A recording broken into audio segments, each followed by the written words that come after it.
Just a little quick one before I look at Congo's Caper. The 9th of those 11 games I recorded during my week's free trial of The Switches Online, which at this point was now over a year ago, the Super Nintendo port of Caveman Ninja, known as either Joe and Mac Caveman Ninja or just Joe and Mac. I think 4.5 years after I covered the arcade original is the perfect time to check out a port. Usually with these kinds of ports of arcade games at the time, you either got the best attempt at translating the game faithfully, to varying results depending on the console's strength or the developers left to handle the port, or you'd get a completely different game. This is a little different. This takes the original arcade game and tries to expand on it. To start with, where on the arcade you had a choice of 2 levels at certain points, on the Super Nintendo we have a map screen and go through every level in one playthrough. I will not be discussing the levels in depth as I already did all the way back in episode 2. The first level is of course an expanded version of the starting level from the original. As for gameplay changes, your old long health bar is replaced with 5 hearts.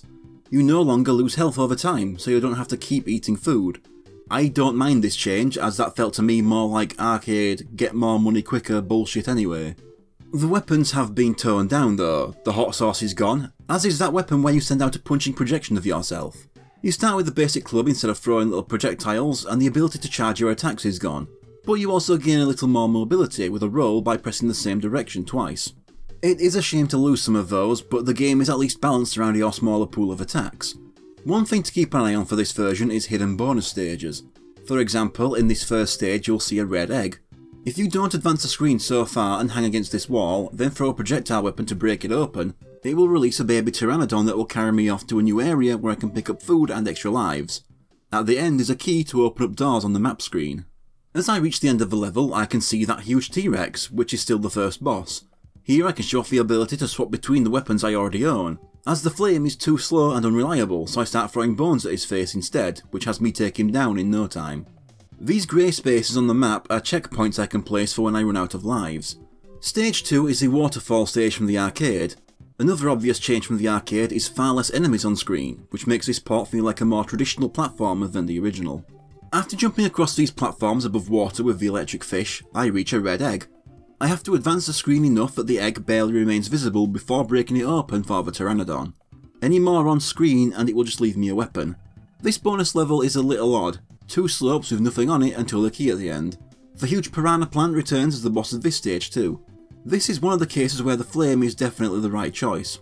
I don't remember if spitting out a spread of the weapon you're currently using against it was a thing in the original though. I just barely get through this one. I can finally use one of my keys to now unlock this gate on the map. It's a minigame where I have to catch falling food that I assume is coming from that erupting volcano in the back. Since I was so low on health, this is much appreciated. I even get a few extra lives out of it at the end. Stage 3 is Stage 2A from the arcade, the one where you climb up the treetops. There's no key to get here and the Pteranodon is still the boss. So let's take this chance to talk about a little behind the scenes thingy. So I'm using my script for the arcade version's video to make sure I'm getting which stage number correlates to the SNES stage correct. I could just watch the video on the arcade version, but I can't stand listening to myself that early on. I wondered why the format of my script looked so off, and then I remembered.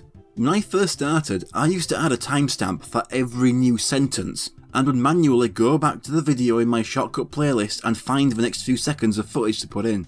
You know, instead of just placing the entire recording on the timeline and cutting out irrelevant footage to match the script.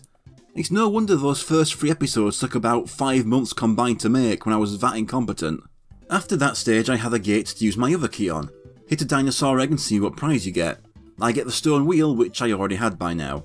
Stage 4 is the arcade stage 3, the one where you jump across a series of logs down a river. The wheel utterly demolishes this level. The red egg is just out in the open in the middle of the level. The bonus level being a life on the floor and some steps to the key. The ichthyosaurs return as the boss and the wheel is still so good I'm hitting most of them as they're leaving the water, leaving them no threat. Stage 5 is the arcade stage 3A, where I'm being carried down a waterfall by a Pteranodon. I can do this one just by hanging to one side and inching one way or the other to avoid rocks.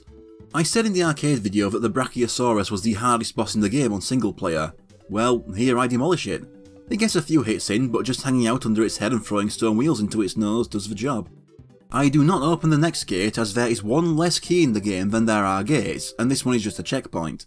Stage 6 is actually a new level to replace the Plesiosaur riding Stage 3B, which was cut in this part. Here I'm inside a cave. We have some spikes, some of the basic cavemen and little T-Rexes. There was this one dick move with a spiked ceiling where I wound up rolling onto more spikes just to avoid it, plus this spiked floor which felt a bit dodgy to get through as Joe was bigger than the safe platforms, getting spiked a bit on the way through. Same with this narrow pair of spiked walls, Joe was just too big to get through and feel safe. I suppose I can bring up the other change. When you die in this port, instead of restarting at a checkpoint like in the arcade single player, you respawn where you died like in its multiplayer. While the stage itself is new, the boss is not. It's the arcade stage 4 boss, that poor woolly mammoth that you slowly mutilate over the course of the fight. The mammoth wound up taking more lives from me than any previous boss before going down and making me feel bad yet again. Stage 7, and we're going backwards, as it's the arcade stage 2B, climbing the rocky slopes while avoiding boulders and rolling cavemen. They even keep the same Pteranodon boss, which you would normally only fight once on the arcade as both of its stages are mutually exclusive. Same moves too, just a different colour. Also, this level's cavewoman walks in on screen over thin air. Above stage 7 on the map is a checkpoint and I use my key on the gate above that. Another egg selection game and I just end up healing 1 heart. Another checkpoint already and I'm at stage 8. This one would be the arcade's first stage 4, the erupting volcano stage.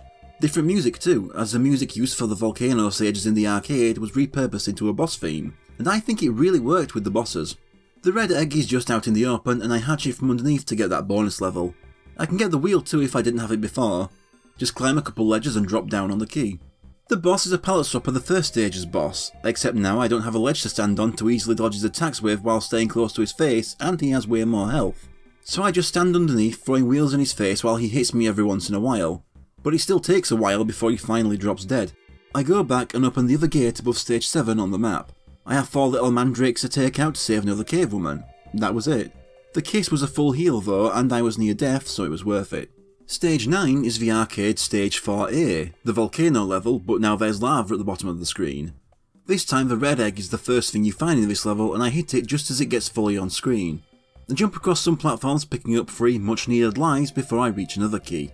This level has loads of slopes, meaning the wheel once again dominates. The boss is the Ankylosaurus that you used to fight before the mammoth.